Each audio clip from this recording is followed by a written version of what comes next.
नमस्कार बच्चों, इस वीडियो में क्लास 10th मैथ प्रश्नावली 5.2 समांतर श्रेणी के प्रश्न 15 को सॉल्व करेंगे। इसके पहले के वीडियो बना दी हैं, नहीं देखे हैं तो प्लेलिस्ट में डाल दी हैं, वहां जाकर वीडियो को देख लें। बच्चों देखिए प्रश्न 15 क्या कर रहा है। n के किस मान के लिए दोनों समांतर श्रेणियों, दो समांतर श्रेणी है देखिए इसमें, ठीक ना। एक है 63, 65, 67, इस तरह से चल रही है श्रेणी, और दूसरा देखिए है 3, 10, 17, इस तरह से श्रेणी चल रही है कि 91 पद बराबर होंगे, ठीक है। ये कह रहा है किस मान के लिए, यानी जो भी जैसे इस श्रेणी में है कोई पद है, ठीक है, 91 मान लेते हैं, कोई पद है, मान लेते हैं 10वां 15वां जो भी पद है इसका, और वही 15वां पद इसका, दोनों की संख्या क्या होनी चाहिए, बराबर का रहा, ठीक है बच्चों। तो इस तरह से देखिए इसमें प्रथम जो है समांतर श्रेणी जो है इसमें क्या दिया है कि प्रथम समांतर श्रेणी,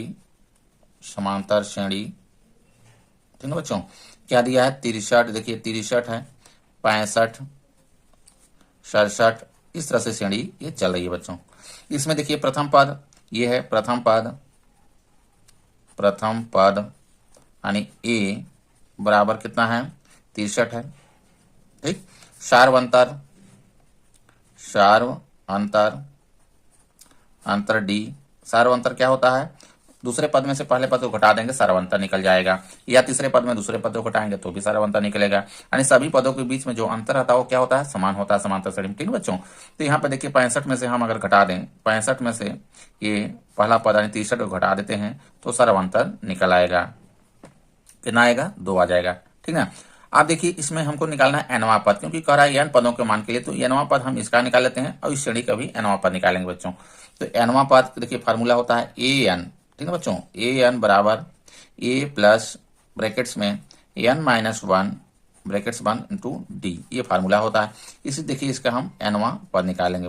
तो यहाँ पे देखिए मान रखते हैं, तो a का मान देखिए यानी प्रथम पद कितना है मेरा 63 है, यहाँ पे 63 हो जाएगा, 63 धन n का इसी तरह से रहे, क्योंकि n हमको नहीं मालूम, n ही निकालना है, n माइनस 1 हो जाएगा, और d देखिए कितना है 2 है, यहाँ पे रख देंगे, ठीक है।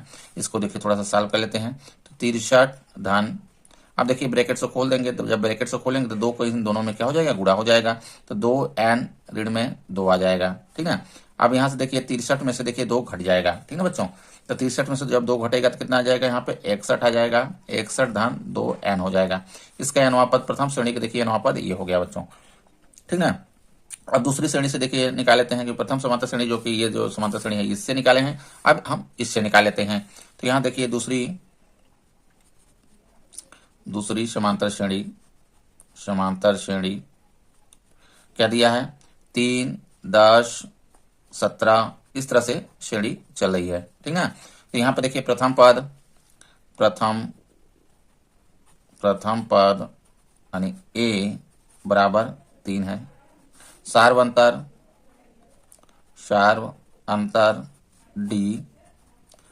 अंतर डी निकालेंगे, यानी दूसरे पद में से पहले पद को घटा देंगे। तो दूसरा पद 10 है, पहला पद देखिए कितना है 3 है, घटा देंगे तो आ जाएगा, यहाँ 10 में से 3 गया 7 आ जाएगा, ठीक है बच्चों। इसका देखिए nवां पद निकाल लेते हैं।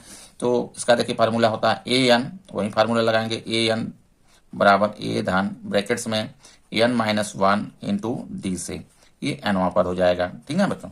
तो यहाँ पे देखिए हो जाएगा, पहला पद कितना है 3 है, 3 रख देंगे, a के स्थान पे धन n के स्थान पे n ही रहेगा, n माइनस 1 इंटू डी के स्थान पे 7 हो जाएगा। इसको सॉल्व कर लेते हैं देखिए।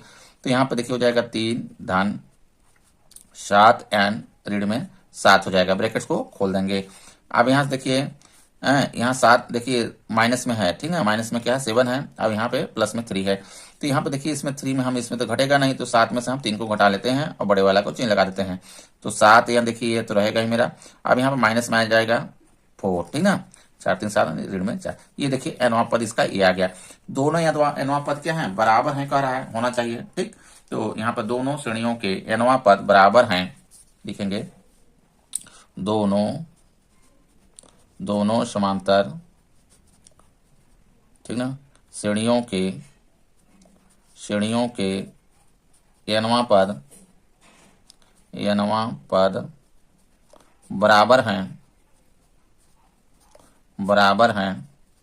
अब देखिए बच्चों जब बराबर हैं तो ये जो पहला श्रेणी से जो nवां पद आया ये और ये दोनों क्या होंगे, बराबर होंगे। तो यहाँ पे देखिए हो जाएगा 61 धन 2n, ये पहली समांतर श्रेणी का है, बराबर दूसरा देखिए है 7n ऋण में 4 है। ठीक है बच्चों, यहाँ देखिए पहले समांतर श्रेणी के अनुपात ये है और दूसरे क्या हो गए, ये दोनों क्या है बराबर। तो यहाँ देखिए कर सॉल्व करेंगे तो n का मान निकल जाएगा, यानी कौन सा पद, ठीक ना, बराबर होंगे। तो यहाँ पर देखिए 2n है ये, ठीक ना, तो 2n इधर रहने दीजिए 2n, और इसको भी n वाला को ले आएंगे इस साइड, तो ऋण में देखिए आ जाएंगे, यहाँ पे क्या है धन में, इधर आएगा पक्षांतर होगा तो चिन्ह इसका बदल जाएगा, तो 7n हो जाएगा ऋण में, ठीक ना, बराबर। इधर देखिए ऋण में 4 है मेरा पहले से, माइनस में 4, ठीक ना। अब इसको भी हम ले आएंगे 61 को इस साइड, तो देखिए इधर प्लस में इधर में माइनस में हो जाएगा। अब इसमें देखिए यहाँ पे माइनस में देखिए 5 बचेगा, ठीक है बच्चों, 5n हो जाएगा, क्योंकि ये देखिए माइनस में बड़ा है और प्लस में क्या है छोटा है, तो इसमें से इसको घटा दीजिए, बड़े वाला का चिन्ह लगा दीजिए। अब यहाँ पे देखिए माइनस में ये दोनों क्या करेंगे, जुड़ जाएंगे, 61 और 4, ठीक है 65 हो जाएगा। अब ऋण से देखिए दोनों पक्षों में जब गुणा कर देंगे तो ये मेरा धन हो जाएगा, निकालेंगे ये क्या हुआ, कट गया, तो n बराबर निकालेंगे देखिए, तो 65 बटे में हो जाएगा मेरा 5। अब इसको काट देंगे, 5 1 कम 5, ठीक है, 1 बचा 5 3 15, तो कितना आ गया बच्चों, 13 आ गया। n का मान आ गया 13, यानी 13वां पद जो दोनों श्रेणियों का क्या होंगे, बराबर होंगे। यहाँ पर लिख लेते हैं n बराबर 13 के लिए, n बराबर 13 के लिए दोनों श्रेणियों के मान बराबर होंगे, दोनों श्रेणियों के मान बराबर होंगे, मान बराबर होंगे। ठीक है बच्चों, इस तरह सॉल्व करेंगे। वीडियो अच्छा लगा हो लाइक करें एंड चैनल को सब्सक्राइब कर लें। धन्यवाद।